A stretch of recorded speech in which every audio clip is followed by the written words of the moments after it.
Olá a todos e todos, mais um programa Gestão Pública na TV da Transparência. Hoje, para tratar do tema o ensino jurídico, conosco aqui na TV da Transparência se encontram o professor Antônio Ricardo Abreu, mestre em Direito pela Pontifícia Universidade Católica do Rio Grande do Sul, a PUC, professor de Processo Civil e coordenador de pesquisa da Unicristo. Também conosco o professor Érico de Sarriuni Cisne, que é mestre em Direito Constitucional pela Universidade de Fortaleza Unifor, professor de Processo Civil e responsável pelo programa Cidadania Ativa da Unifor.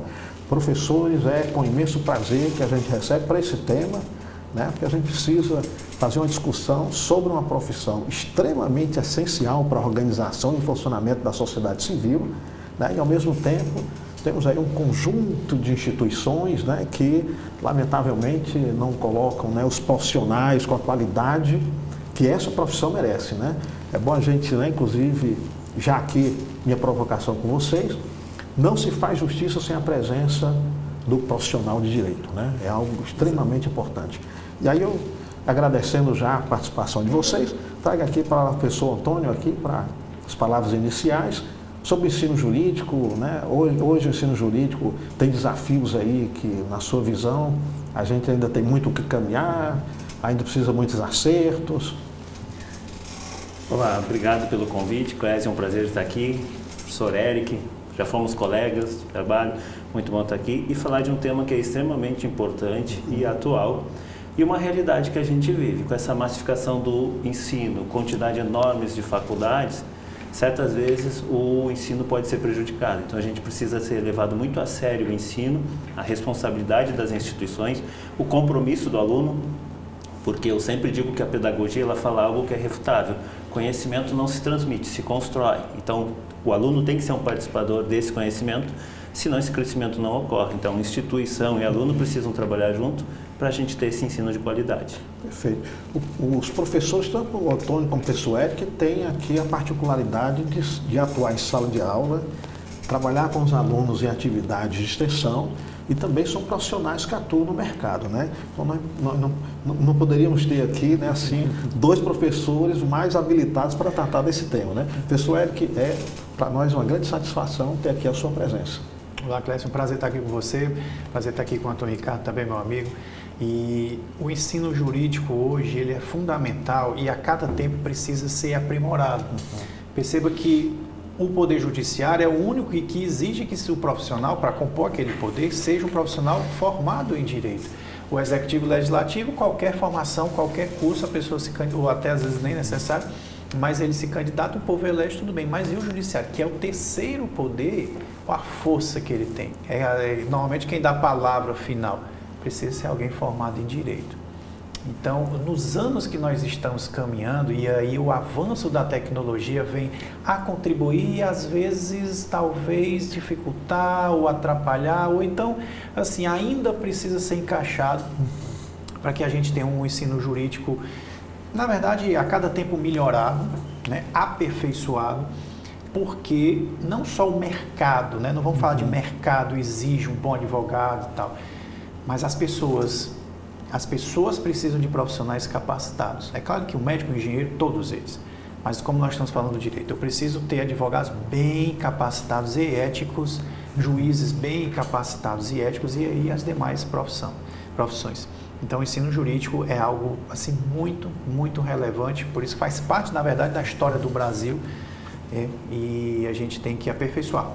E adaptar ou então adaptar-se à realidade a todo instante. Uma realidade que está sempre em transformação, exige, né, esse esforço do profissional do direito, né? Eu vou pedir aqui o Tiago para nos trazer já aqui uma informação, aqui um slide relativo, né, a uma discussão que nós tivemos acerca do ensino à distância do direito, né?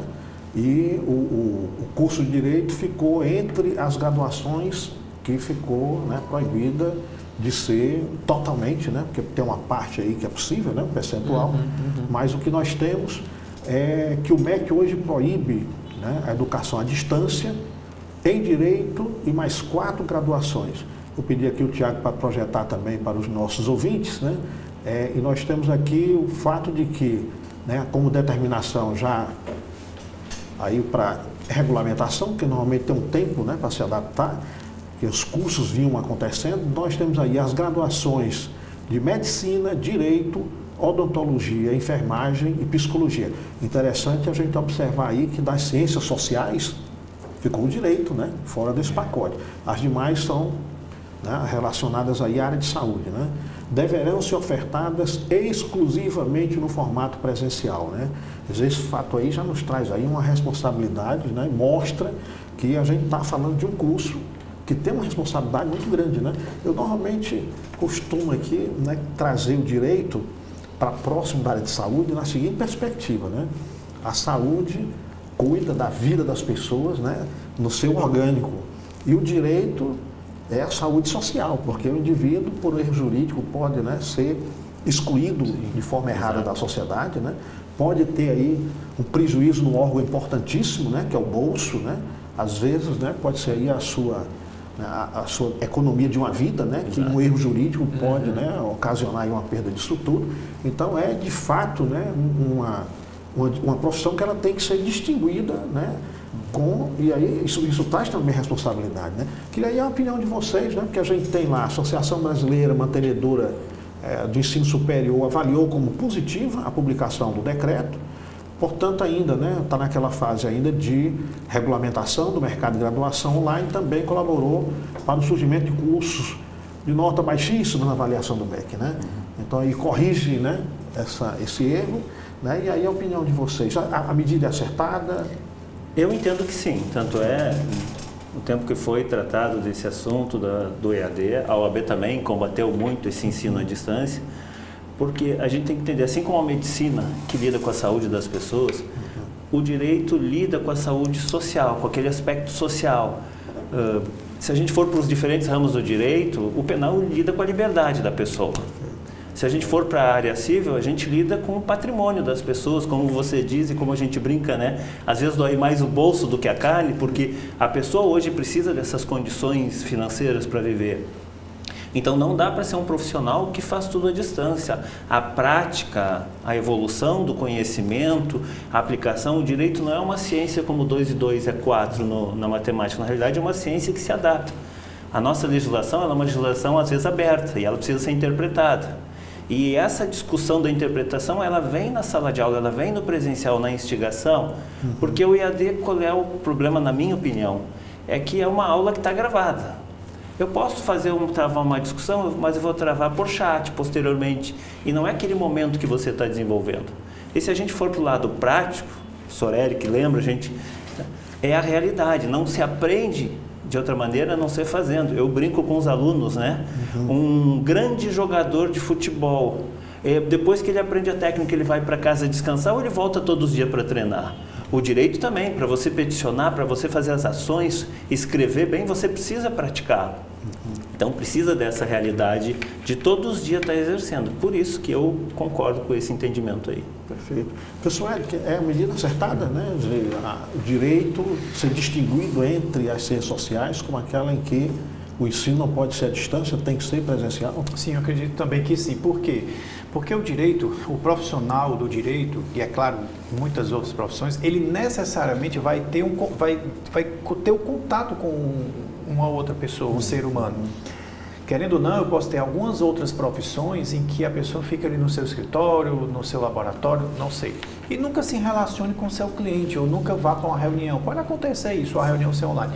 Mas, como o professor Antônio Ricardo falou, não só a petição ele vai fazer, mas, por exemplo, uma audiência, ele vai treinar online, ele vai conversar, né, com o chat, ou então vai fazer aquela reunião somente online, mas o dia a dia de ir lá, falar com o desembargador, falar pessoalmente com um juiz. Mas o que isso tem a ver com a questão do ensino online? A questão que eu penso é que, de modo geral, parece-me que o povo, nosso povo brasileiro, ainda não está bem preparado ou querendo, assim, fazer cursos online. Claro, a gente pode dizer, puxa, mas cresceu muito e facilita muito a vida da gente, porque tem o trânsito, tem o deslocamento, tem o tempo, e depois da pandemia, realmente eu concordo, há muitas coisas que tem que ser online, reuniões, tanto é que audiências judiciais são online hoje, podem ser online hoje, você fala com o juiz online se você quiser, isso é verdade. Mas eu acho que as pessoas ainda não estão preparadas, melhor dizendo, para ter esses cursos, em especial um curso de Direito que dura 5 anos, com não só muito material para ler, mas há necessidade de muita discussão. Quantas vezes nas aulas durante ali a pandemia, em 2020, se dava aula com 30 pessoas e todos com as câmeras desligadas. E aí você dava, ok pessoal, terminou a aula, bom dia a todos e tal, e você encerrava a aula e ficava gente ali, a janelinha, porque possivelmente não estava acompanhando a aula, não, para outras coisas. E aí, se todo o nosso curso fosse assim, as pessoas iam o quê?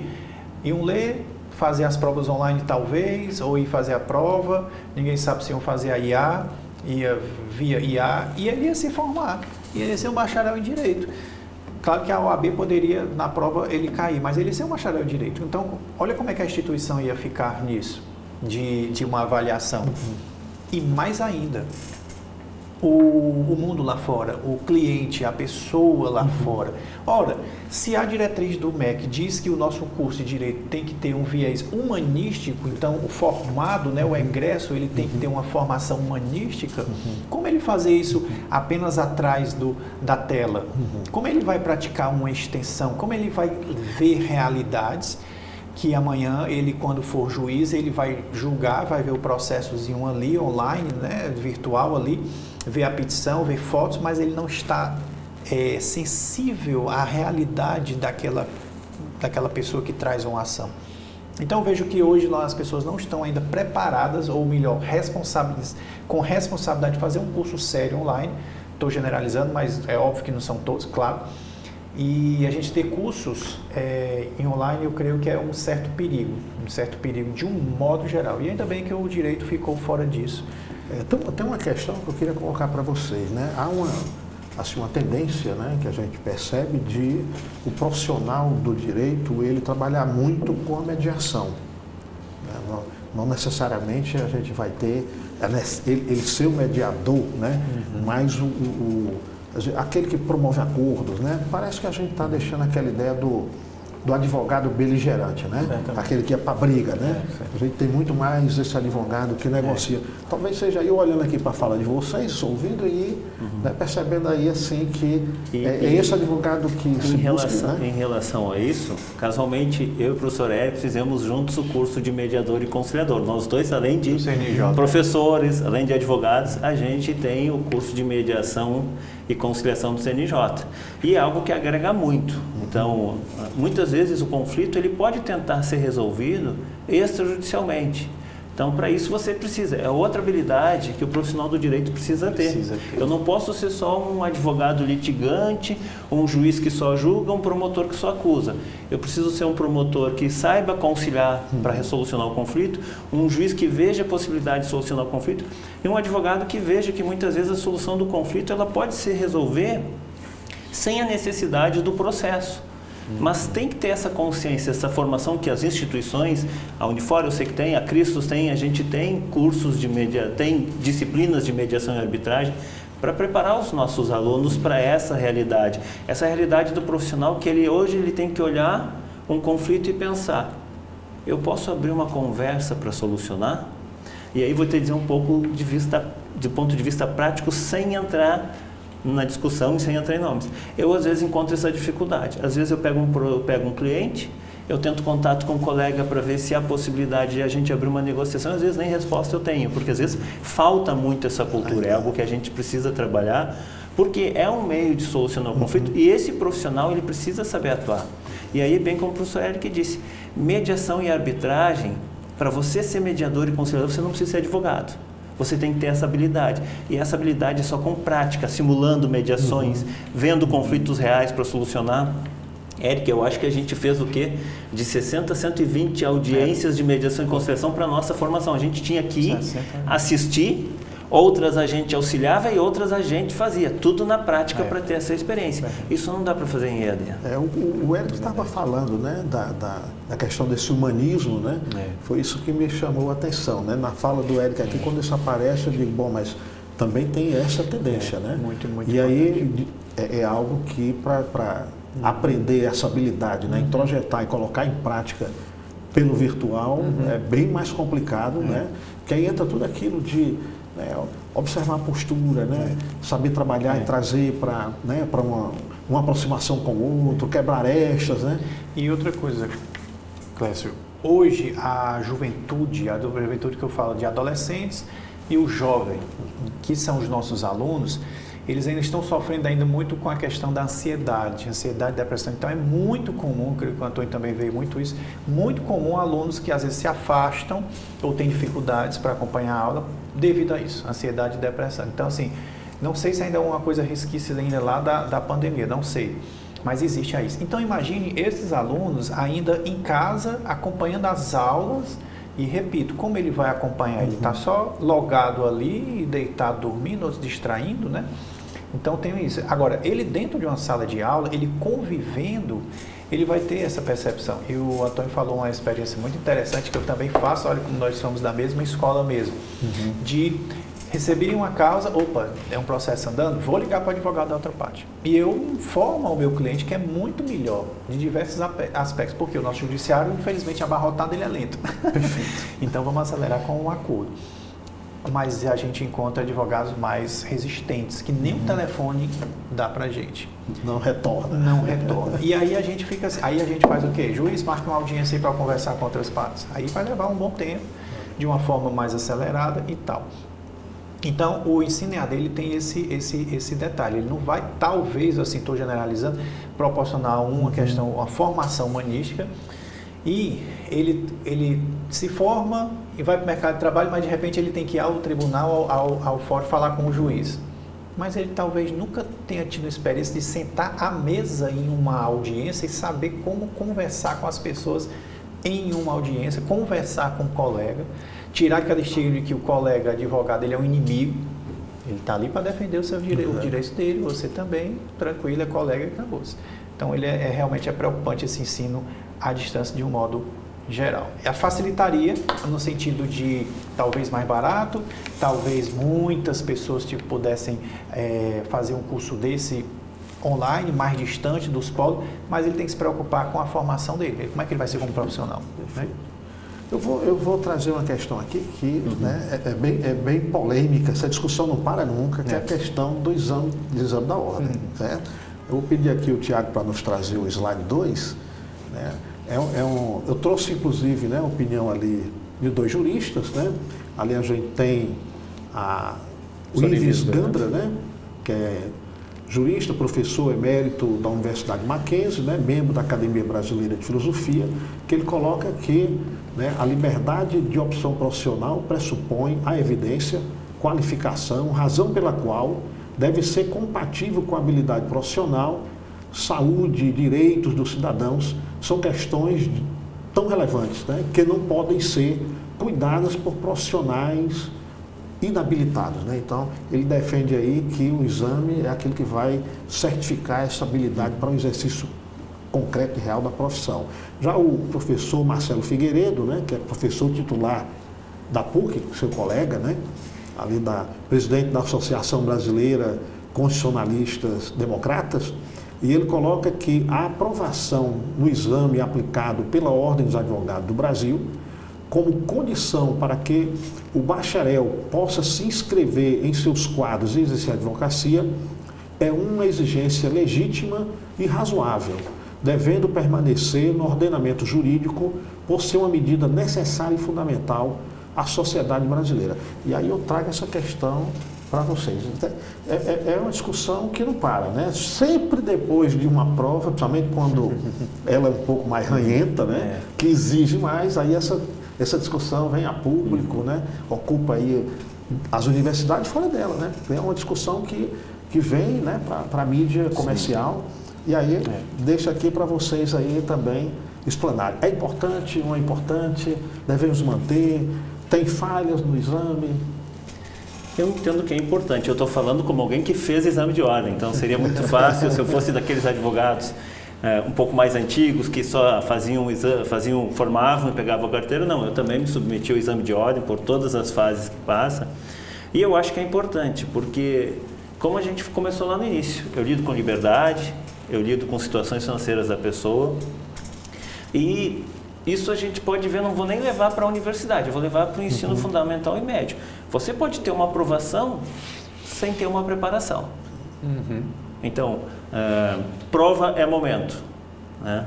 Então, eu posso estudar para uma prova, decorar uma prova, como eu já tive professores que eu precisava decorar, porque o professor era o estilo dele, eu decorava a prova, mas uma semana depois não sabia nada.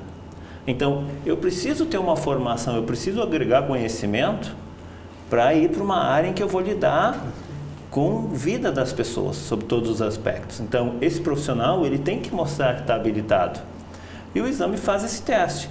Eu, particularmente, há alguns exames que há algum tipo de ação polêmica, algumas questões polêmicas. Na média geral, se a gente for olhar, não é nada do que um bom profissional deva saber aplicar. Então, é necessário essa preparação. E aí eu volto àquela questão da corresponsabilidade. A instituição oferecer meios, mas o aluno também ter consciência que ele tem que se preparar para ser um bom profissional. Vou fazer uma pequena parte aqui, só para vocês verem. Eu me formei quando era 10 semestres lá na PUC. Já me formei com 31 anos, já estava mais maduro, isso ajuda. No meu 6º semestre, eu larguei o caderno. Porque eu me dei conta que eu só estudava pelo caderno. Eu pegava resumo e estudava para o resumo. Aí eu mudei. Eu comecei a levar uma agenda, apontava os títulos e ia começar a estudar pelos livros. Porque eu sabia que era maduro, tinha experiência, né, de vida, mas eu sabia que tinha que sair melhor preparado. Porque eu queria ser um profissional nessa área. Então, precisa essa conscientização dos alunos de que ele precisa se preparar, que é o interesse dele, é a profissão dele. Ele pretende viver, ele pretende conquistar. Eu, você, o professor Eric, a gente já conquistou mais ou menos aquilo que pensava na vida, está em busca, mas já está no caminho. Eles estão começando. Se eles não se prepararem, vai ser mais difícil chegar onde eles querem. Então, temos aqui um defensor do exame. Professor Eric. A pergunta é por que não as demais carreiras, profissões também não tem uma prova dessa, um provão? E aí, coadunando totalmente com o professor Antônio Ricardo, o aluno que se forma, ele vai ter um diploma, mas o aluno que tira 6 em tudo, ou seja, a média, é o mesmo, o diploma, que eu tira 10. Teoricamente, né?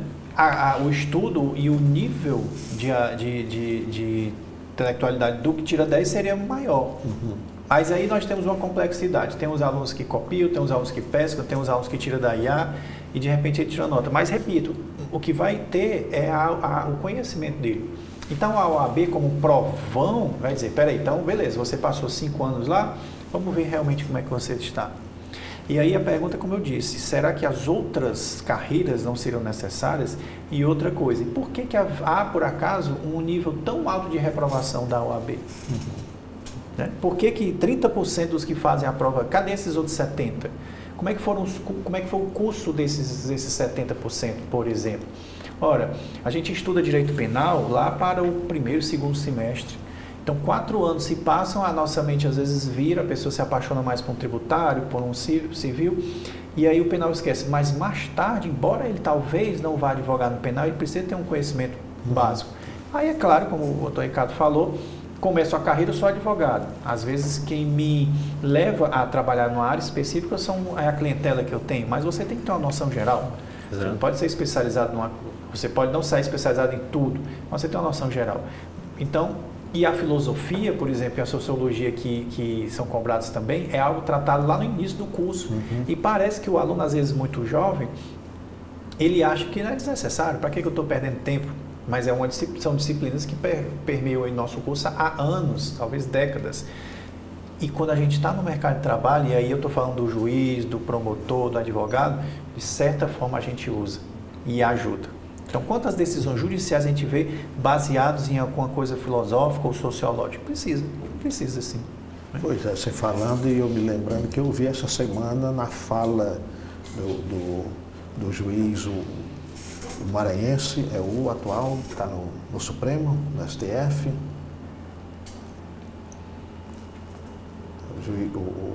Flávio Dino, fazendo referência ao Max Weber na tese que ele defendia.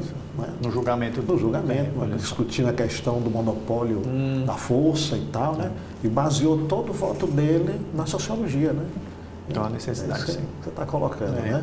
Perfeito. Não, e só para fechar essa questão, se a gente for voltar na história, surgiu a sociologia, os conflitos, a filosofia que começou a estudar esses conflitos para depois ir para o direito. Então, a fonte inicial do direito está na sociologia e está na própria filosofia, porque os primeiros filósofos começaram a tratar do que era justiça, do que era moral e do que era ética, e aí começou a vir para o lado do direito, quando começou a normatizar. É verdade. Perfeito.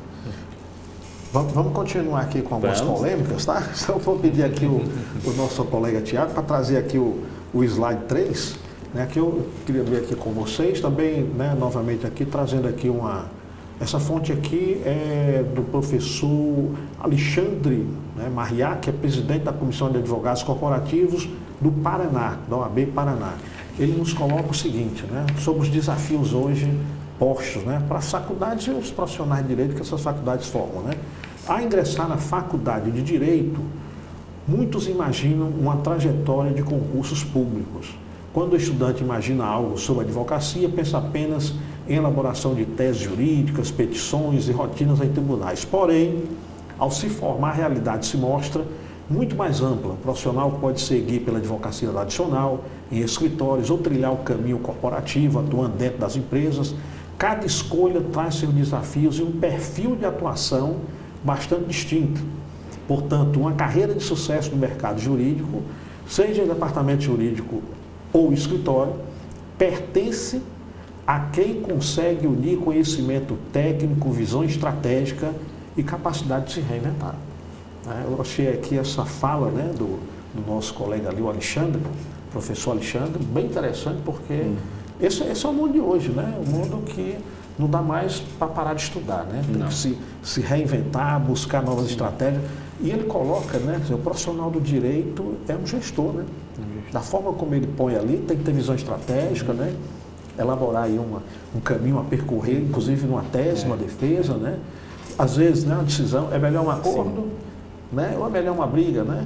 É melhor aqui segurar mais firme, vai ser interessante. Tudo isso tem cálculo, né? É um gerenciamento interessante. Vamos ir para além dessa fala dele? A faculdade, né? Que é o que forma a gente, Vou voltar para fazer uma comparação do tempo, né? A Fantasy é um pouco mais velha, apesar de não parecer. Eu sou do tempo em que eu não tinha disciplinas de estágio convivendo com a comunidade. Eu era do tempo que o meu estágio era o professor passava um caso na sala de aula, eu fazia o caso, fazia o trabalho, na outra aula eu entregava para ele. Eu não tinha esse contato populacional que as universidades oferecem hoje, que a faculdade oferece hoje. Então, hoje você tem essa possibilidade de trabalhar em todas as nossas faculdades que você tem o escritório de prática em convênio com a defensoria. Então, a pessoa vem, o aluno senta com o professor, se discute o caso, se conversa com o aluno depois, fala para ele sobre documentação. Às vezes ele começa a entender, às vezes eu saio da aula e o aluno pergunta, professor, por que o senhor perguntou isso? Então, para ele entender algo que é a experiência. E nós voltamos de novo, por que não pode ser EAD? Essa experiência da convivência, de conversar com o seu cliente que vai surgindo. Mas você precisa para isso o quê? De conhecimento técnico. Não adianta você chegar lá, no meu escritório, dizer que você tem um problema se eu não consigo identificar qual é a área do direito, eu não consigo identificar aonde que está a lei que trata disso, aonde que eu vou buscar as provas. Então, essa convivência que os estágios permitem, e aí cada faculdade, para te ter uma ideia, a Unicristo nós temos 10 estágios. Então, o aluno tem, além dos estágios, nós temos convênio com escritórios de advocacia, todas as universidades têm convênio com o Tribunal de Justiça, com o Ministério Público. Então, o nosso aluno ele tem onde botar em prática o conhecimento dele. E essa prática é que vai dar essa visão para ele. Vamos começar por aí, técnica. Conhecimento humanístico, ele vem desse atendimento, de entender a realidade da pessoa, de não achar que simplesmente dali, às vezes a gente vai atender uma pessoa, ela está desesperada porque sofreu um golpe e perdeu todo o dinheiro. Ela está ali chorando, eu não posso simplesmente ignorar isso. Eu tenho que ter o lado humano do atendimento, acalmar aquela pessoa, não mentir. Às vezes a realidade não é o que ela quer, mas pelo menos acolher. Isso faz parte de um profissional, ser acolhedor, e ter esse conhecimento de como tratar o seu cliente. Isso é convivência, aquele calor humano. Todos nós gostamos dessa convivência, né? Então, isso a prática proporciona. E agregado a isso, também, a necessidade do profissional hoje, a gente está vendo, está todo mundo no Instagram. nossos professores, alguns professores foram meus, hoje está todo mundo no Instagram. Você precisa também saber se vender, então você precisa entender um pouco de marketing, você precisa saber administrar a parte financeira, tem que ser um pouco administrador. Então hoje você não pode ser só um profissional do direito, você precisa agregar outros conhecimentos para a sua profissão. Então isso é necessário. Por isso que a gente tem as práticas, mas por isso também que você precisa dessas outras disciplinas que formam. Como, por exemplo, a gente tem disciplinas de economia, direito financeiro. Então, tudo isso ajuda o aluno a ter uma boa formação. O professor, né, Antônio está trazendo uma questão importante, né? O curso de Direito, ele é largo, né? Ele levanta aqui, olha, nós estudamos economia, né? Eu preciso entender também, não preciso ser alguém extremamente versado em cálculos matemáticos, mas o raciocínio lógico matemático, né? Eu tenho que ter ele também, esse domínio. Né? Aí, né, vocês já levantaram aqui a questão humanista, né? Saber acolher, saber tratar. Então, de fato, é uma profissão que eu vou utilizar o termo aqui que penso, pela fala de vocês, ser adequado. É uma profissão complexa, né? Complexa. Por exemplo, na Unifor, há disciplinas do nosso curso de empreendedorismo e engenharia jurídica. Engenharia jurídica, eles envolvem aplicativos que vêm auxiliar o nosso trabalho dentro da advocacia, dentro do Tribunal de Justiça. E perceba que não só o advogado ele tem que ter essa noção. Hoje, com grandes escritórios, por exemplo, existe o funcionário ali que é o controller, que ele não é, muitas vezes não é formado em direito, mas ele tem ali uma habilidade, por exemplo, em administração e ele vai fazer a gestão dos processos, porque há muitos advogados no processo, muitos advogados, então ele ali é o controller. Mas também, por exemplo, um juiz e um delegado, eles são gestores onde eles estão. Então, um juiz, ele é gestor da vara, às vezes gestor de um fórum lá no interior, em que por acaso queimou uma lâmpada, ele tem que saber como que vai gerenciar, tem ali funcionários que há um conflito, ele vai gerenciar um problema do prédio. O delegado, ele é um gestor daquela unidade da delegacia. Então, é uma das grandes profissões que você tem que ter essa dinâmica.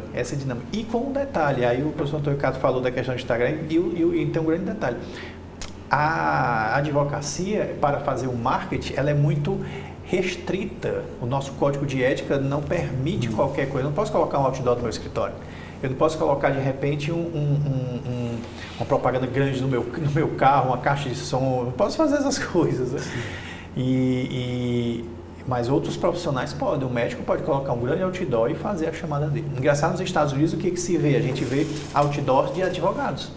Não vê nem outdoor assim, de empresa, mas o advogado ali, problema de multa, de acidente de carro, está lá a figura do advogado. Mas aqui nós não podemos. Então, a gente precisa ter estratégias, até nas redes sociais, em virtude ali, acho que foi em 2020 para 2021, cresceu muito o uso do Instagram pelos advogados, que a OAB baixou uma resolução restringindo. É aquela história da ostentação, eu não poderia ostentar o meu carro que eu ganhei com os honorários.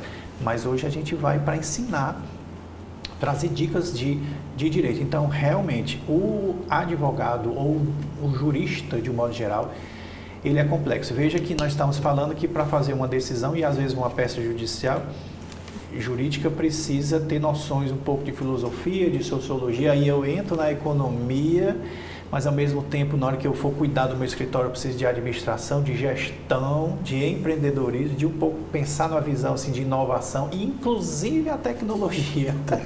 Eu preciso ter uma noção para trazer a IA para o meu escritório, por exemplo. Né? É bem complexo mesmo. É um profissional que tem muitos desafios. E para ver essa questão da gestão, que a gente que é também da área do ensino, o professor Eric já foi coordenador, eu sou coordenador, é área de gestão. Eu sou professor, mas quando eu sair da sala de aula e estou na gestão, o gerenciamento é completamente diferente. Eu não posso agir como um professor em relação aos colegas, em relação aos funcionários, que eu vou administrar ali dentro daquela área de gestão que é minha responsabilidade como coordenador. Verdade. A fala do Eric me chamou aqui a atenção. Tem muitos que acham assim, então eu vou entrar no direito, vou fazer um concurso, né? Você delegado, você juiz, então talvez na cabeça do ingressante, né? Ele pensa ali, não, eu vou julgar, então preciso ter um conhecimento jurídico, é preciso, né? Mas tem um funcionário lá na secretaria com problema, faltou um funcionário, né? É a gestão de uma empresa, É a gestão né? de uma empresa. É verdade. Não é simples, né? Tanto é, só para encerrar, que nós temos o juiz diretor do fórum, que ele administra todo o fórum. Ele não, praticamente, ele não atua na jurisdição, ele atua na administração, ele se torna um administrador. O presidente do Tribunal de Justiça, ele atua como um administrador. É verdade. O professor aqui falou? Eu digo muito para os alunos que às vezes você pensa, eu quero ser delegado, você pensa que vai andar com a arma na mão, correndo atrás de bandido, pulando o muro ali, atirando, aquela coisa toda dinâmica, né? E talvez isso seja o menos que você venha fazer, porque o seu papel não é bem esse, mas o seu papel é presidir o inquérito e aí ficar ouvindo pessoas, testemunha, investigando documentos e gerir aquela unidade que é a delegacia. Hoje não tem mais presos, mas imagina, há pouco tempo você tinha que cuidar ainda dos presos.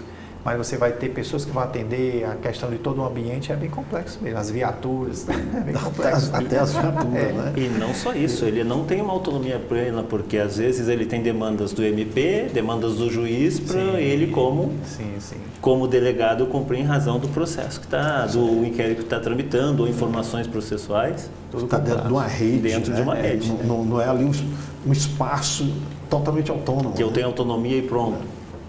Interessante. Que fiquem sabendo aqueles que estão no caminho do curso de Direito, né? Aproveitem para estudar logo, dar conta dessas disciplinas também, né? Porque tem uma disciplina, inclusive, né, voltada para a administração, né? Então, é bom ter mais atenção com relação a isso, né? Eu vou trazer aqui um outro tema. Aliás, os temas aqui são todos que exigem, assim, discussões. Só o próprio tema já levaria o programa. Tá? Esse é um deles, viu? Né? Que é a questão... né, da ética no exercício da advocacia, né? Aí eu trouxe novamente aqui a fala de um ex-ministro, né, o ex-ministro Carlos Aires de Brito, salvo engano, pernambucano, né? E que ele coloca o seguinte, né?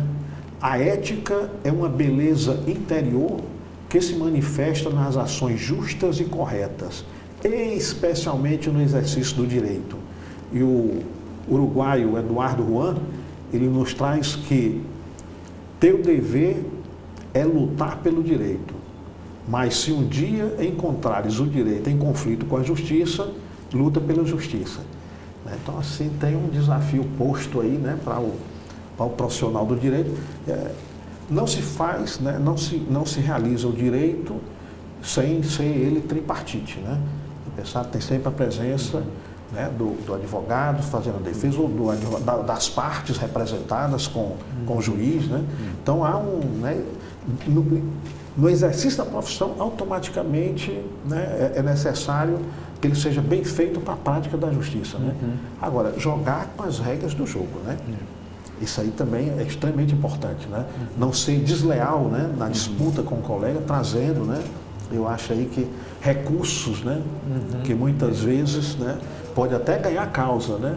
Mas vamos estar colocando aí, né, a justiça aí, ela foi para debaixo do tapete, né? É verdade. Eu acho que a ética não é nem uma questão do direito, é uma questão de vida. De vida. Né? A ética começa desde o pequeno, na educação, a nossa conduta ética, ela se revela também na vida profissional.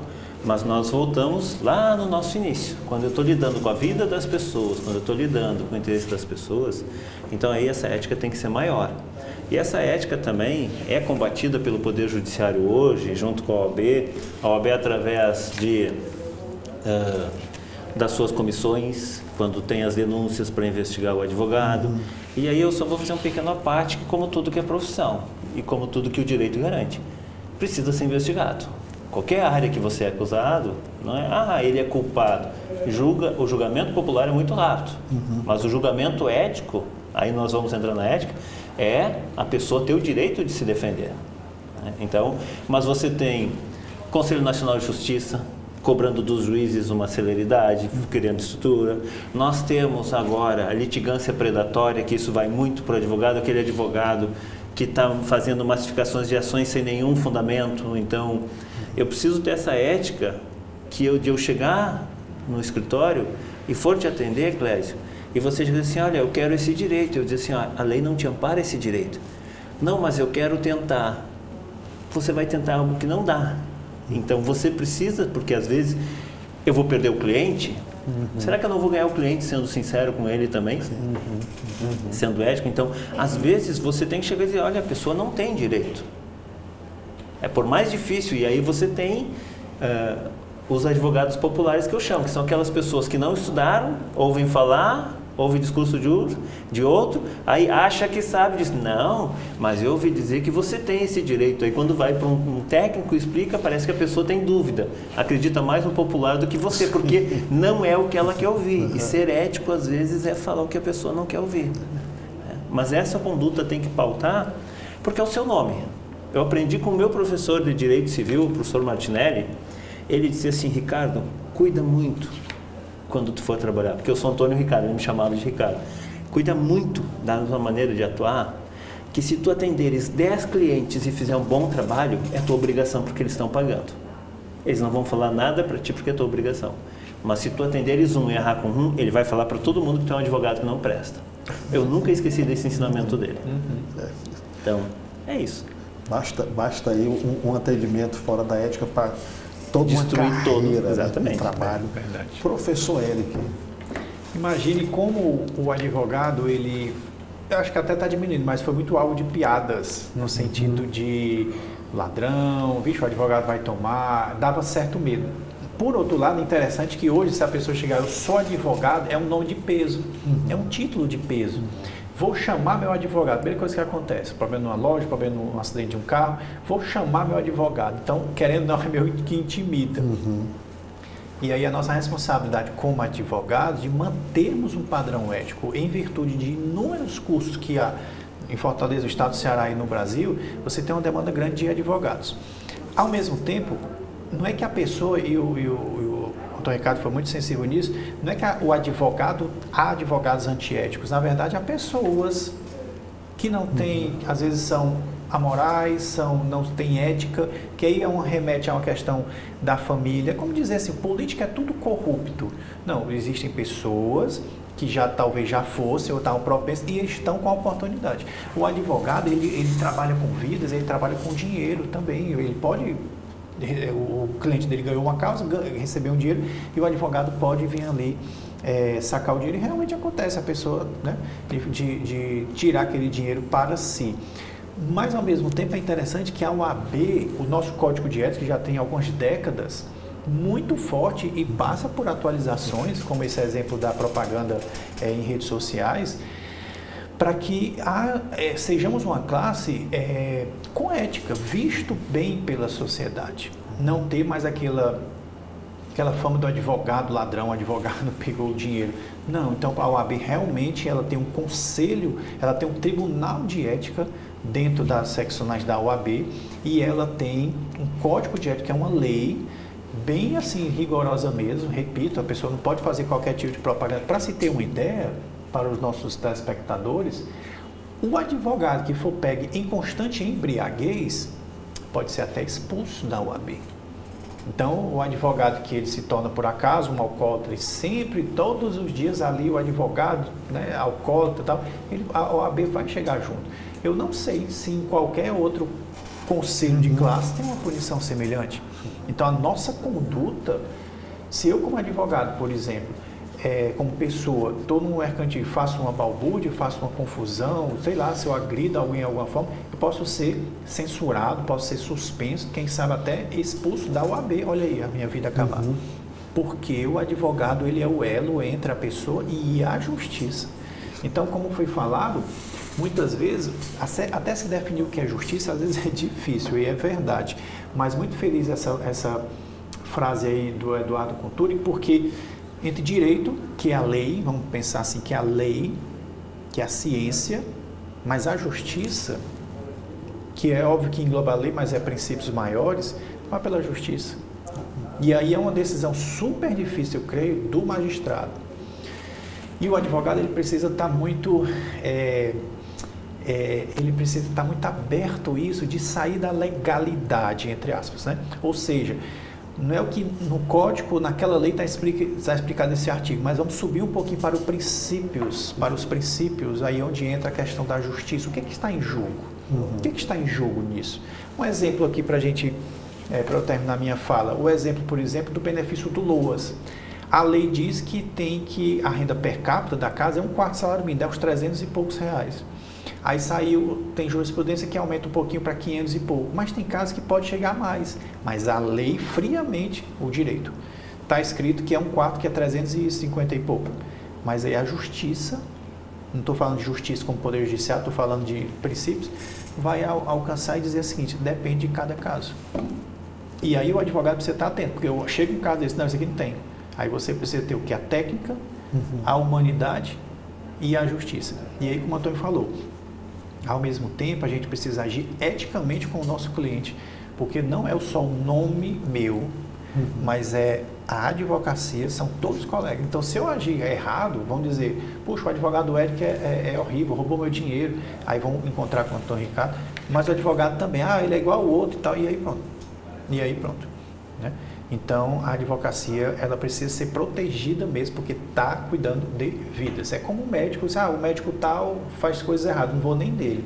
Aí vai se procurar um outro. Às vezes tem medo, às vezes vai na confiança. Só contar uma historinha rápida, interessante, que a gente falou no início do advogado profissional. Eu também fui advogado de empresa, fui advogado do SESC e do SENAC em todo o Rio Grande do Sul, antes de me tornar um cearoxo, né?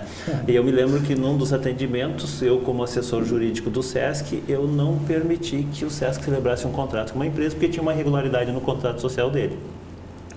E ele veio conversar comigo e ele veio dizer assim, porque eu sei que tem empresário que sonega, não sei o quê, e falou assim, mas se existe um empresário honesto, esse honesto sou eu. E eu disse para ele, eu também sei que tem advogados desonestos, agora se existe um advogado honesto, sou eu. E como o senhor não atende o requisito do contrato, o correto é a gente não contratar o senhor. Então, aquilo que o Eric disse, é que nem justiça, né? A ideia de justiça é cada um. Eu estou um pouco enferrujado na filosofia do direito, mas me corrija se eu estiver errado, mas Kant, ele diz, né? Considero tua máxima se ela pudesse ser universalizada, senão não, ou seja, a justiça que serve para mim, mas quando é para o outro não serve, isso não é justiça, a justiça tem que ser para todos. Perfeito. Eu vou aqui trazer mais uma questão para nós, agora entrando aqui numa área de vocês, certo? Mas aí eu trouxe aqui a fala de também um ex-ministro, aí eu vou pedir o Tiago para trazer aqui para a gente o slide 5, né? E nele a gente tem uma fala do ministro, agora é ex-ministro já, né? Luiz Roberto Barroso, se aposentou, aliás, antes do prazo, né? Antecipou sua aposentadoria, né?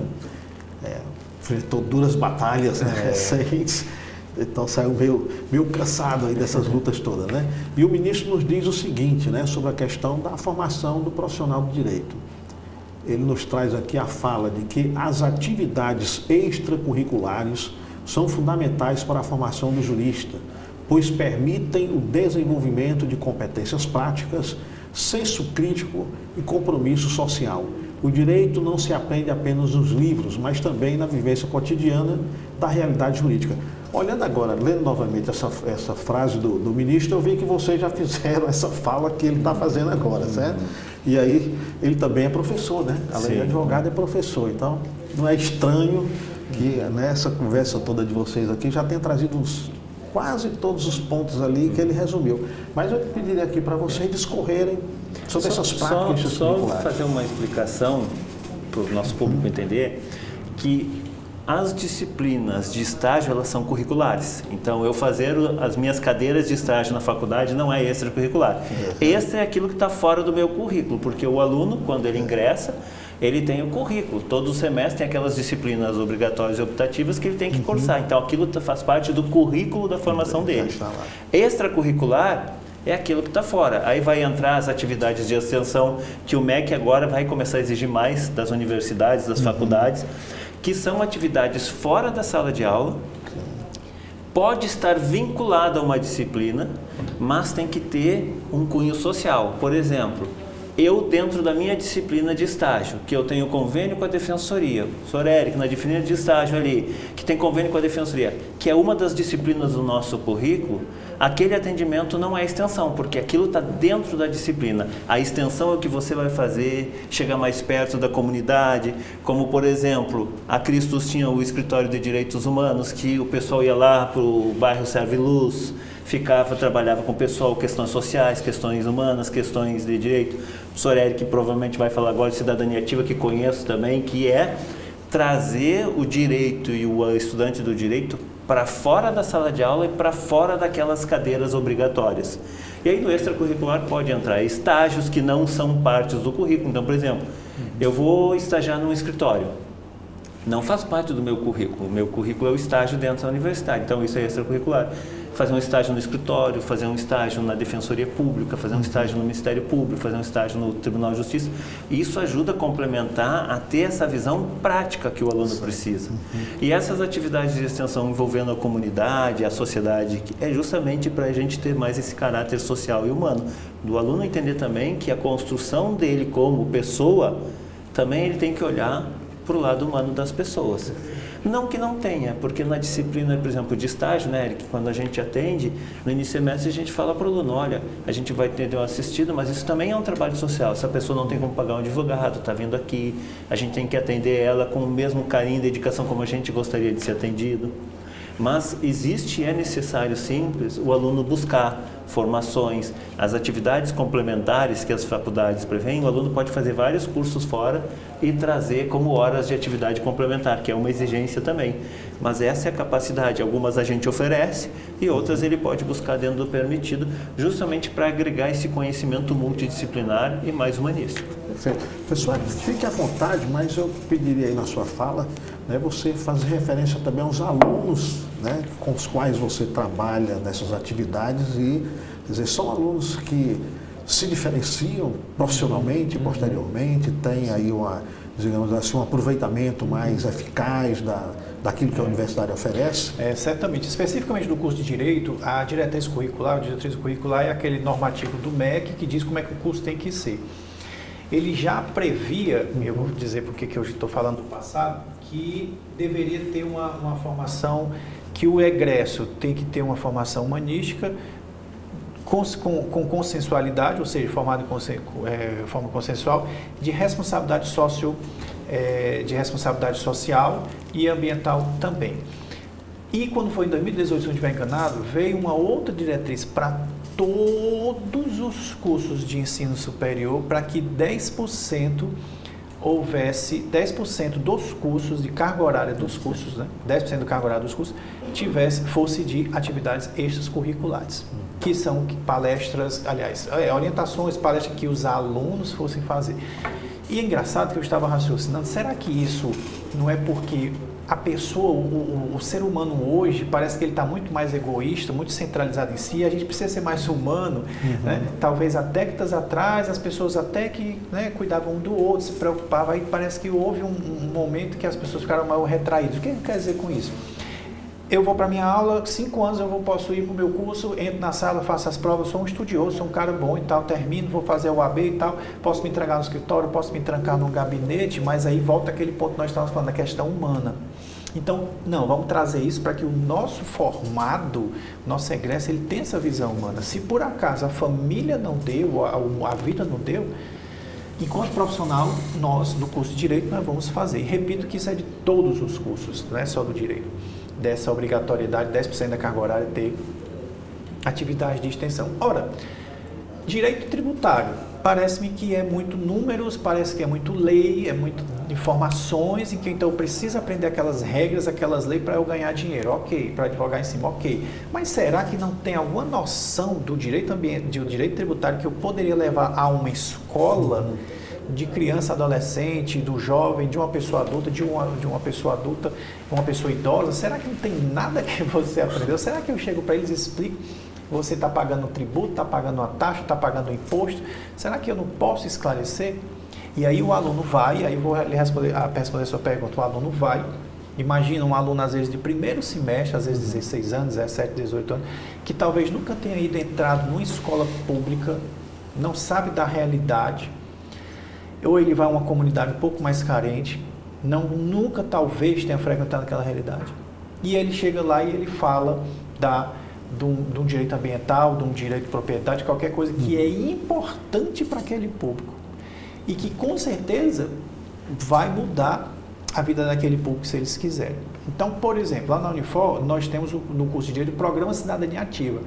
que nós completamos agora em 2025 24 anos. Então nós vamos para 25 agora no próximo ano. Nunca parou, inclusive na pandemia. O que a gente faz? A gente faz palestras em escolas, associações, comunidades, de diversos temas. Inclusive nós temos um projeto há vários anos, eu acho que há uns 10 anos, se eu não estiver enganado, com uma peça teatral em que nós levamos cerca de 250, 300 crianças para um teatro nosso dentro da universidade. E lá a gente faz uma peça teatral de uma história infantil, por exemplo, Alice no País das Maravilhas, o Peter Pan, o Pequeno Príncipe, e a gente apresenta para eles. Ah, é o grupo de teatro da Unifor? Não, são os alunos do curso. Alunos de, 17, 18, que eles passam o semestre todos capacitando. Puxa, mas o que isso tem a ver com o direito? Ora, nós, com a maturidade que nós temos, se nós lermos Alice País das Maravilhas, se a gente assistiu, viu filmes infantil, desenho, a gente tem uma percepção filosófica e sociológica ligada à cidadania de um modo geral, que a gente pode transmitir de uma forma lúdica para as crianças. Então, eles aprenderam muitas coisas. E o aluno? Ora, o aluno, primeiro, ele vai sair com a oportunidade de sentir assim, puxa, eu fiz parte de uma mudança da história de alguém. Foi importante eu ter passado essa informação para alguém. Foi importante porque eu consegui até trabalhar em grupo, a gente organizar uma palestra, a gente organizar um material e eu ir lá na comunidade. Espera-se que esse cara, que esse aluno, quando ele for um juiz, ele vá lá para o interior dele, ele fique não só no fórum, mas ele vá numa palestra numa escola, ele reúna ali o pessoal da igreja e vá lá dar uma palestra sobre noções de direito. O promotor de justiça, ele pode falar de um assunto relevante para a população quando ele estiver lá na cidadezinha pequena dele. Né? E o advogado também, dentro do escritório dele, ele pode proporcionar palestras, orientações jurídicas em comunidades, em associação, dentro de uma igreja, dentro de enfim, de grupos assim, ele e o time dele. Então, o que se busca, e o que eu tenho percebido, Clécio, muito interessante, alunos de primeiro semestre, 16, 17, 18 anos, empolgadíssimos com isso, e dando um show nas palestras. Vão para eu levei 2 a uma escola no Eusébio que tinha 90 crianças numa quadra sentados. E eles foram falar sobre os direitos e o combate ao bullying contra PCDs, que é um tema que talvez, se alguma disciplina falar, vai ser muito por cima. Vai ser muito por cima sobre isso. E ele estava no primeiro semestre, e eu vou dizer que ele estava no primeiro semestre, talvez ali no primeiro mês de aula, mais ou menos, no segundo. E os caras deram um show. Talvez eles tivessem alguma movimentação já na escola, mas eles se sentiram bem. Então, possivelmente, esse aluno, se ele continuar durante todo o curso, não perder a paixão, ele vai se formar e vai se lembrar, puxa, imagina ele defensor público, puxa, eu fiz umas palestras lá quando eu era da faculdade, estou aqui no interior do Ceará, eu vou também procurar alguma coisa para fazer diferente. Então, muda a vida dele, muda o órgão que ele participa. Então, a gente tem colegas delegados que, quando assumiram uma delegacia no interior, implementaram núcleos de mediação, porque foram criados, digamos assim, dentro dessa realidade. Então, dentro da delegacia, aí a coisa se estendeu. Então, ele vai mudar a vida dele, vai mudar a dos outros, vai mudar a do seu órgão, aquele trabalho, e vai mudar o pensamento do profissional do direito como um todo. Então, é algo que precisamos. Todos nós temos um lado mais humano. E que bom que os cursos estão com essa missão de ter uma atividade extensionista para que sirva, né? A universidade, ela costuma dizer que o direito está nas ruas. O direito está nas ruas. E então, a gente às vezes fala universidade, parece que assim, é um campo fechado de pessoas estudiosas que às vezes publicam livros, artigos, ciência e tal, mas o povo lá fora às vezes não percebe. Às vezes ele é beneficiado, claro, mas às vezes não percebe que a universidade faz parte da vida dele e que a universidade serve a ele diretamente, né? Então isso é muito bom, porque aí a comunidade circula dentro de uma universidade. Perfeito. A gente começou aqui... Rapidinho para encerrar, aí nós entramos naquilo. A justiça hoje é você entregar para a pessoa não o direito, mas a vida. Então, eu sempre digo, o direito hoje, se a gente pensar o direito na fase moderna, ele tem que resolver a vida das pessoas. E para resolver a vida das pessoas, aí só para fechar o nosso círculo do que a gente está falando, volta a necessidade de ser presencial, para ter toda essa vivência. Pronto, é isso aí. Perfeito. Né, a gente encerra aqui com aquela sensação de que o direito ele forma para o indivíduo atender as necessidades das pessoas, né, lá na sua vida, no seu cotidiano, mas também pode prevenir essas necessidades. Né? O Eric, né, foi trazendo aqui uma fala em que a formação desse profissional, ele pode ser um advogado, um promotor, um juiz, com ação preventiva nos municípios. Né? É muito interessante isso. Né? E aí é com esse olhar de vocês aqui, muito positivo, né, para a advocacia. Acredito que os colegas advogados vão ficar, né, aqui, prazerosos ouvindo aqui essa discussão que vocês fizeram. Agradeço imensamente, deixa aí a fala para vocês encerrarem, mas os meus agradecimentos à TV, né, ficou muito satisfeita com a presença e esse debate aqui, que é muito construtivo, né? Muito grato aos dois. Verdade. Eu, primeiramente, agradeço o convite, agradeço ao Clécio, parabenizo pela boa condução. Professor Eric, mais uma vez, bom lhe rever novamente. Então, um debate interessante para a gente. Eu acho que a gente tem que tirar como conclusão de todo esse nosso debate que surgiu hoje, é que o profissional ele precisa se preparar, ele precisa pensar na parte ética, ele precisa pensar na parte humana, para a gente ser mais humano. A gente hoje em dia está muito mecânico. A correria que tem a gente hoje é muito mecânica, né? Eu sempre digo, quando eu tinha meus 6, 7 anos, parece que a tarde era uma eternidade para eu brincar. Hoje o ano passa voando, porque a gente não para. A gente não tem mais o ócio. E esse ócio acelera muito a vida da gente. Às vezes a gente se torna muito mecânico, muito robótico, e a gente esquece também que tem que cuidar do lado humano. Da gente, das pessoas que atendem a gente e da comunidade que está à nossa volta como um todo. Perfeito. Assim que a gente constrói o direito. Verdade. Obrigado. Pessoal, parabéns à nossa TV, parabéns ao Clécio. Agradeço demais essa participação. Muito bom rever o Antônio Ricardo. E, como eu sempre digo, Deus nos dá dons, habilidades, não só para nós ganharmos dinheiro, nós vivemos nossa vida profissional bem, mas também para servir um ao outro. Então, naquilo que eu possa, que eu saiba, seja um engenheiro, um médico, um arquiteto, alguém do direito, ele pode ajudar as outras pessoas com trabalhos não só gratuitos, mas uma simples orientação, um esclarecimento, porque isso é importante para nós vivermos atelados.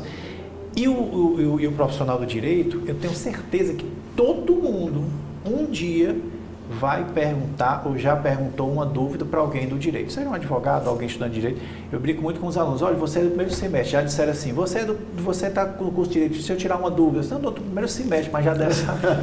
Então, realmente, porque o direito faz parte das nossas vidas. Então, a mensagem que eu também quero deixar é, independente da sua profissão, ajude os outros naquilo que Deus lhe deu como habilidade e no conhecimento, não só para se ganhar dinheiro, mas para ajudar as outras pessoas também. Parabéns pelo programa. Muito grato. A todos que nos acompanharam, nos assistiram, agradeço aí a participação. Não só assistam, mas também divulguem, né, para os familiares, para os amigos, né, que fazem direito, que desejam fazer, que estão se preparando aí para um curso, né, e está aí numa dúvida, aí, assista e veja, né, essa profissão que ao mesmo tempo é muito rica, né, e desafiante. Né?